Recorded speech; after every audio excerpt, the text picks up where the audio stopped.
In May 2021, a small Midwestern town in Michigan became the center of one of the most disturbing disappearance cases in recent history. It all began when Brianna Carter, a 24-year-old factory worker in Detroit, couldn't reach her mother back home in Oakridge. Her mother, Margaret Carter, lived in a quiet neighborhood with her two younger daughters, Rebecca, 20, and Diana, 16. The family was known to keep to themselves, but Brianna always checked in with them. On May 13th, when Margaret didn't answer her phone after several rings, Brianna felt uneasy. That was unusual. Margaret never ignored her daughter's calls. Worried, Brianna tried calling her cousins, Sophia, 16, and Ethan, 14, who were also staying at Margaret's house that week. But their phones were off too. One day turned into 2, and then into 5. Nobody from the Oakridge household could be reached. On May 17th, Brianna and her brother Samuel drove nearly 3 hours from Detroit to Oakridge. What they found made their worst fears stronger. Their mother's house was locked from the outside. No movement, no sign of the family. Neighbors claimed they hadn't seen Margaret or the kids for days. Panicked, Brianna and Samuel rushed to the Oakridge Police Department. The officer on duty immediately escalated the case. 5 missing people, including 2 minors, was no ordinary matter. A formal missing persons report was filed, and within hours, investigators began digging into the family's phone records.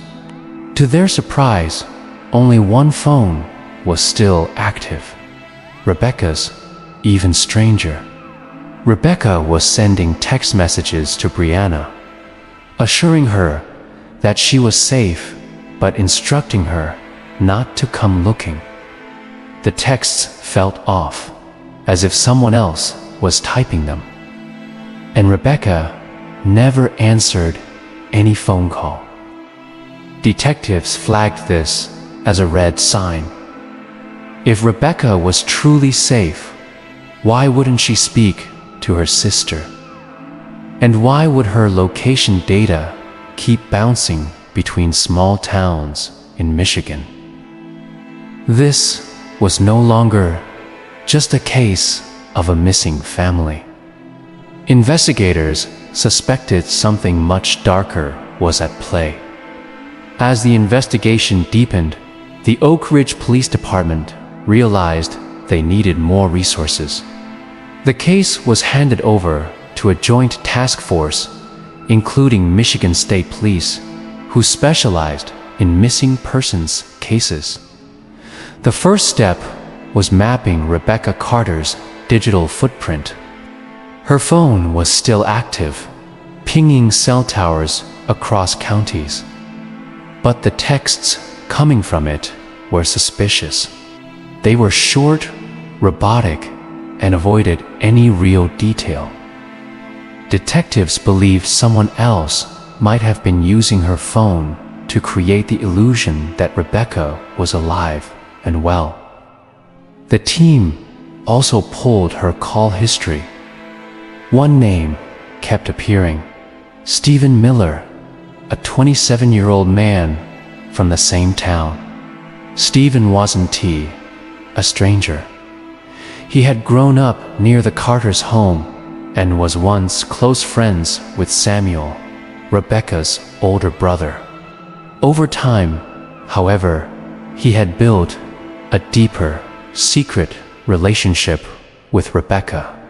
Neighbors recalled seeing Rebecca leave Oakridge many weekends, driving to Haven City. a nearby town, about an hour away. What they didn't know was that Rebecca had rented a small apartment there, where she and Stephen would often meet. To outsiders, Rebecca introduced Stephen as her husband. When detectives interviewed Stephen, he played innocent. He admitted knowing Rebecca, but denied knowing anything about her disappearance. He even told officers he had been helping Samuel look for the family. On the surface, Stephen looked cooperative, but investigators weren't convinced. Digging deeper, they discovered that Stephen came from a once wealthy family. Years earlier, his father had received a large payout when their farmland was purchased for a new highway expansion. That money gave Stephen and his younger brother Victor a reputation in town. They were known for heavy drinking, trouble with the law, and questionable company. More alarming was what police learned from Rebecca's social media accounts.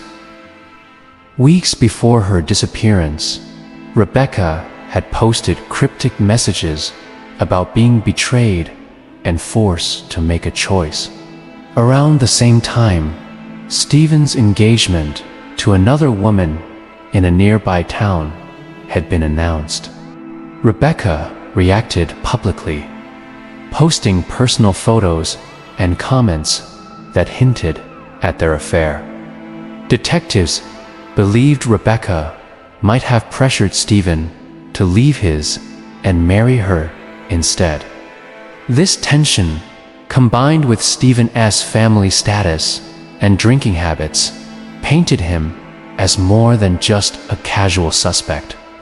But there was still no physical evidence.